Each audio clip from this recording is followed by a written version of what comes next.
ខ្ញុំព្រួយបារម្ភតែដោយខ្ញុំនិយាយអញ្ចឹងការដែលខ្ញុំទំនាក់ទំនងទៅថ្នាក់ដឹកនាំប្រទេសកម្ពុជាគាត់មិនងាយនិយាយគ្នាទេលំបាកណាស់ខ្ញុំភ័យព្រួយខ្លាចការរៀបចំនឹងវាអត់មាំពីព្រោះប្រទេសយើងវាមានរបស់មួយដូចប្រទេសគេដែរប្រទេសយើងវាមានរបស់មួយគឺអំពើពុករលួយហើយនៅក្នុងថ្នាក់ដឹកនាំទោះលោកហ៊ុនម៉ាណែតក្តីទោះលោកទេសីហាក្តីលោកសសុខាក្តីការយល់ដឹងផ្នែកបច្ចេកវិទ្យាមានកម្រិតការយល់ដឹងមានកម្រិតរីឯកិច្ចការវាធំណាស់ក្រសួងការពារជាតិមានកិច្ចការធំនាយករដ្ឋមន្ត្រីកិច្ចការធំណាស់មហាផ្ទៃកិច្ចការធំណាស់ដល់អញ្ចឹងទៅធំហ្នឹងមិនមែនធំក្នុងន័យអីទេណាកិច្ចការវាច្រើនអញ្ចឹងទោះបីអ្នកដឹកនាំចំនួនទី2នៃគណៈបព្វជិជននេះរៀននៅបរទេសតែការយល់ដឹងផ្នែកបច្ចេកវិទ្យានៅមានកម្រិតចំណែកឯតារាប់តាំងពីលោកហ៊ុនសែនគឺអត់យល់ទេអត់យល់ដឹងទេដូច្នេះហើយគាត់នៅជាប់ផងនឹងជំនឿមួយថាខាងក្រោមគេរៀបត្រូវហើយជួនកាលគេមកសម្ដែងឲ្យគាត់មើលសមយុទ្ធឲ្យគាត់មើលឃើញតែអញ្ចឹងមែនប៉ុន្តែនៅក្នុងយុទ្ធសាស្ត្រវាមានជ្រុងច្រើនណាស់វាមាន dimension ច្រើនមែនតើហើយនៅប្រទេសកម្ពុជាយើងមិនមានអ្នកហ៊ានផ្ដល់យោបល់ច្រើនទេម្នាក់ត្រូវការពេលការងារខ្លួនខ្លាចនិយាយទៅអ្នកដទៃកាច់ឧទាហរណ៍ថាគេអត់ចូលចិត្តខ្ញុំគេខ្លាចខ្ញុំមានមុខមាត់ជាងគេខ្ញុំបញ្ចេញយោបល់ទៅអាម្នាក់ទៀតកាត់ផឹងយូរទៅថ្នាក់ដឹកនាំមើលឃើញថាយោបល់ខ្ញុំជាយោបល់រំខានដល់ទៅជាយោបល់រំខានលែងស្ដាប់ពួកអាចូលអស់នោះដល់ពេលមានការអីផ្ទុះក្តាំងមកអាលុំក្រែងពិបាកណាស់នៅនឹងមុខមេដឹកនាំនិយាយកើតក៏មានដែរជួនកាលនិយាយទៅមេដឹកនាំគាត់មិនមានជំនឿអញ្ចឹងជួនកាលនិយាយទៅយើងដឹងថាមេដឹកនាំគាត់ស្ដាប់យើងអត់បានផងគាត់ស្មានតែយើងនិយាយរឿងផ្សេង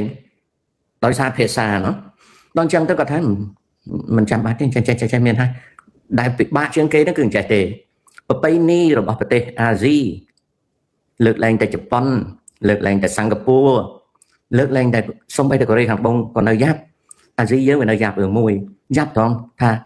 បើយើង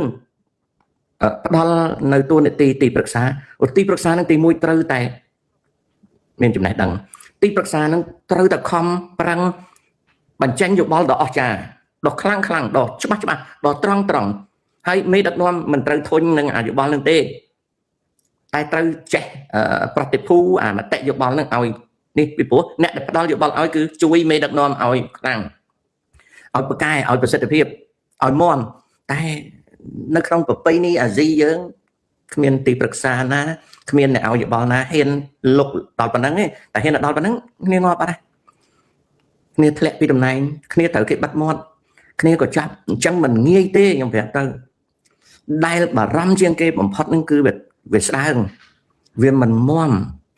ពិបាកណាស់មិនមែនដូច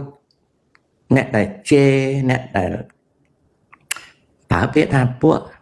កណ្ដាលឈ្គួយណាពួកឯឆ្កាច់ណាគាត់តែចេះតែនិយាយប៉ុន្តែគ្មានសុខឆន្ទៈពិតប្រាកដចង់ជួយប្រទេសជាតិណាវាអត់មានហើយដល់អ្នកដែលមានឆន្ទៈវាទៅជាថ្នាក់ដឹកនាំអាចធុញត្រង់និយាយច្រើនពេករហូតដល់មានពាក្យមួយនៅស្រុកខ្មែរគេថាឯងចេះអីតែឯងឃើញឯងកូនចៅទាំងអស់តែងតែមានចេះដឹងនេះហើយជាសេចក្តីវិនិច្ឆ័យនៅក្នុងរង្វង់អ្នកចេះដឹងគេមិនឲ្យមនុស្សគិតអញ្ចឹងទេគេឲ្យមនុស្សទទួលស្គាល់ក្រេដង់ណាហើយយកមកពិចារណាជួនកាលទៅមតិយោបល់ហ្នឹងគឺស្ដាប់ទៅមិនសមទេក៏ត្រូវតែឆ្ងល់ថាម៉េចបានជាបុគ្គលនឹងចាញ់យោបល់ហ្នឹងពីព្រោះគ្រប់ជ្រុងជ្រោយនៃកិច្ចការលំបាកណាស់កុំនិយាយតទៅទៀតមិនស្រួលខ្ញុំសូមប្រាប់ប៉ុណ្ណេះទេថាខ្ញុំនេះបារម្ភខ្លាំងជាង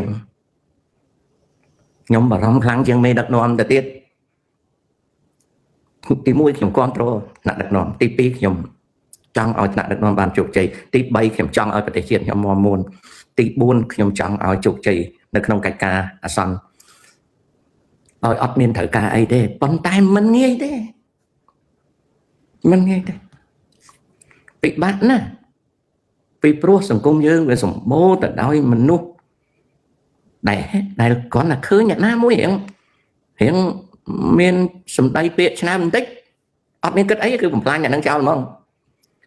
បំផ្លាញមិនឲ្យអ្នកនឹងគឺនិយាយយ៉ាងម៉េចដើម្បីឲ្យអ្នកនឹងលាយបណ្ដោយនេះគឺជាមិនមែនការតែខ្មែរទេណាអាស៊ីទាំងមូលអាហ្វ្រិកទាំងមូលសិតតែអញ្ចឹងអារ៉ាប់ក៏អញ្ចឹងដែរណាតែនៅក្នុងពិភពលោកនេះមនុស្សច្រើនប្រទេសដូចនៅសហរដ្ឋអាមេរិកឥឡូវនេះគ្មានអ្នកណាមួយបញ្ចេញយោបល់បានទេព្រោះឪត្រាំគាត់ចូល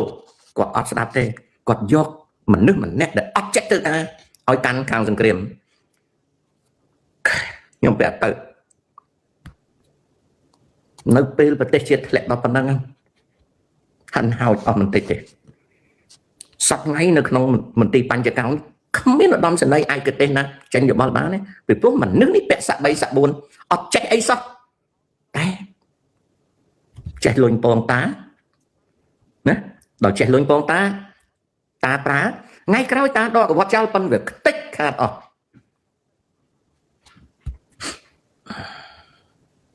ខ្ញុំព្រួយមិនមែនខ្ញុំរស់នៅកម្ពុជាទេប៉ុន្តែខ្ញុំព្រួយណាដៃមកខាងខ្ញុំខំប្រឹងទប់ពួកខ្ញុំខំប្រឹងប្រាប់បងប្អូនកុំឲ្យជឿពួកអាពីឡូពីព្រោះវាខាតបន្ទាប់មកទៀតខ្ញុំខំប្រឹងជួយប្រទេសឲ្យវាមាំតែ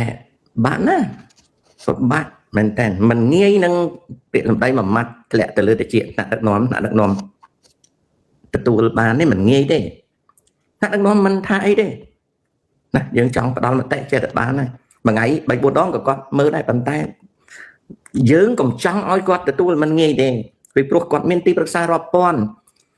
ហើយទីប្រឹក្សាគាត់នឹងនៅក្នុងចំណោមទីប្រឹក្សាគាត់នឹងវាកាច់គ្នាឧទាហរណ៍ប្រាក់សខុនគាត់និយាយកិច្ចការអីគាត់ក៏មិនអាចនិយាយបានពេញសិទ្ធទាំងអស់ដែរនៅចំណែកនេតសវឿនគាត់អត់ហ៊ានលូកមាត់ទេរឿងកិច្ចការអីគាត់នៅតែមកដុំឧទាហរណ៍ឧបដតីទៀត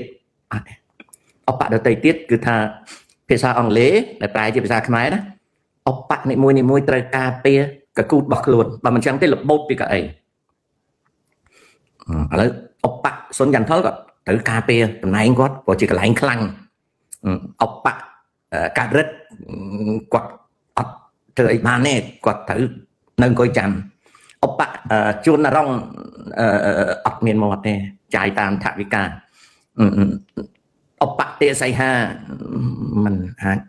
ធ្វើអីបានទេហើយតាំងពីឡើងមកគាត់ត្រូវជំរះកិច្ចការមួយចំនួនដែលគាត់អត់ជំរះបានទេពីព្រោះវាកើតពីឪពុកគាត់មកកើតពីលោកទេបាញ់មកអញ្ចឹងគាត់ហ៊ានផ្ដេសផ្ដាស់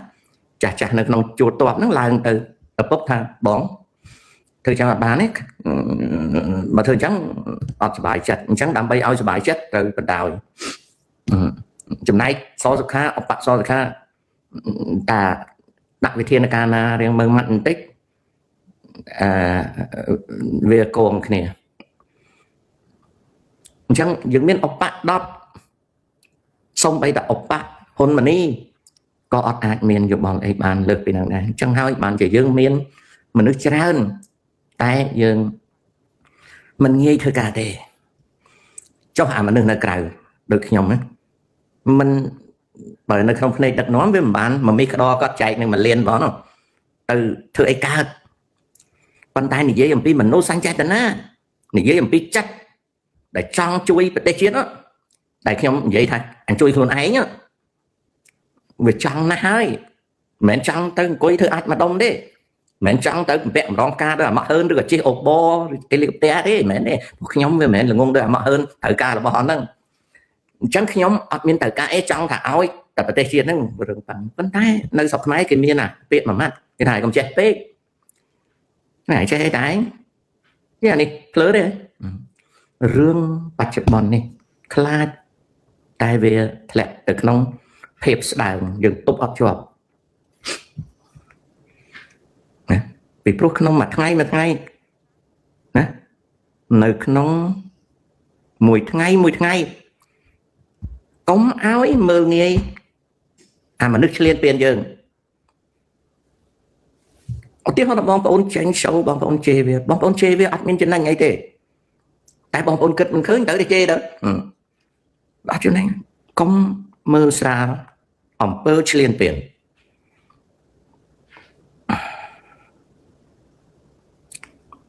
លំបាកអញ្ចឹងហើយបាននៅក្នុងភាសាចិនគេថាមនុស្សមានសុឆន្ទៈនិងយកចិត្តទុកដាក់ជួនកាលត្រូវបានស្លាប់ដោយគ្មានប្រវត្តិសាស្ត្រចារទុកនេះគឺជា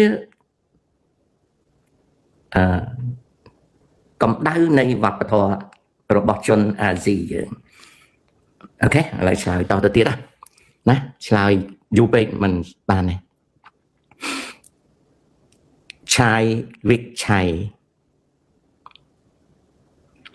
អត់មានគេណាហៅទេចៅឆាយវិឆ័យរហូតមកដល់ពេលនេះពួក$23ឯឆ្កាច់តែតែឆ្កោកមិនដែលបង្ហាញថា prosecutor របស់ ICC ហៅវាទៅទេអ្វីដែលវាចាញ់លិខិតហ្នឹងគឺខ្លួនវាអ្នកសរសេរហើយអារាំងស៊ីអត់ទៅចិត្តទេពីព្រោះមិនមែនជាប្រភពប្រមូលលុយអញ្ចឹងមានសាច់ស្វាពីរបីនាក់មិនដល់ស្វាផងអាចថាត្រឹមកណ្ដុរផងវាអត់មានអីទេដូច្នេះឆាយវិឆ័យត្រូវដឹងថាពួកអាពីឡូដែលវាចាញ់លិខិតនឹងមកគ្មានន័យអីទេកុំទៅជឿឬក៏ទៅចាប់អារម្មណ៍រឿងហ្នឹងខ្ញុំនិយាយឲ្យថាជាក្បួនដែលនិយាយភូតកុហកបោកទេវាអត់ដែលមានមហាជនណាប្តឹងទៅ ICC បានទេហើយដោយសារពួកអាពីឡូនេះនៅក្រៅប្រទេសវាគ្មានមធ្យោបាយអាចអីទៅប្រមូលយកផុសតាងអីបានយកទៅឲ្យ prosecutor ទេសំបីតែក្មួយមូនពេជ្រតែផ្អើលមកឆាវហ្នឹងក៏បាត់អស់ហើយអូខេ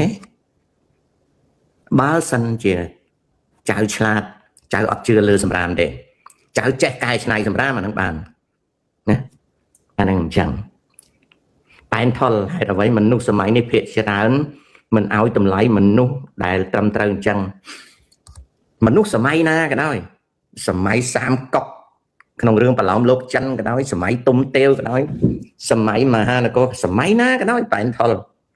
សង្គមមនុស្សអ្នកអែបអបអ្នកលុតក្រាបនិងមនុស្សក្បត់នឹងប្រទេសជាតិតែងឈ្នះមនុស្សស្មោះត្រង់នឹងប្រទេសជាតិភាគច្រើនស្លាប់ជាប់គុកនិងបាត់បង់កេរ្តិ៍ឈ្មោះមនុស្សអាក្រក់នៅលើโลกនេះមនុស្សដែលបំផ្លាញប្រទេសជាតិភូមិឋានសេចក្តីសុខវាឈ្នះ999ដងរីឯអ្នកដែលមានសច្ចរិតក្នុងគំនិតជោគជ័យតែម្ដងឯងវាកើតមកអញ្ចឹងមិនមែនសម័យនេះទេតាំងពីដើមមកដូច្នេះហើយបានជាមនុស្សហ្នឹងមិនចង់ធ្វើនៅអំពើសច្ចរិតទេមិនចង់ធ្វើអំពើសច្ចរិតទេហើយមនុស្សក៏កើតនៅកម្រិតអាត្មានិយមដ៏ខ្លាំងក្លាពីព្រោះការធ្វើនៅអំពើសច្ចរិតវាលំបាកហើយគ្រោះថ្នាក់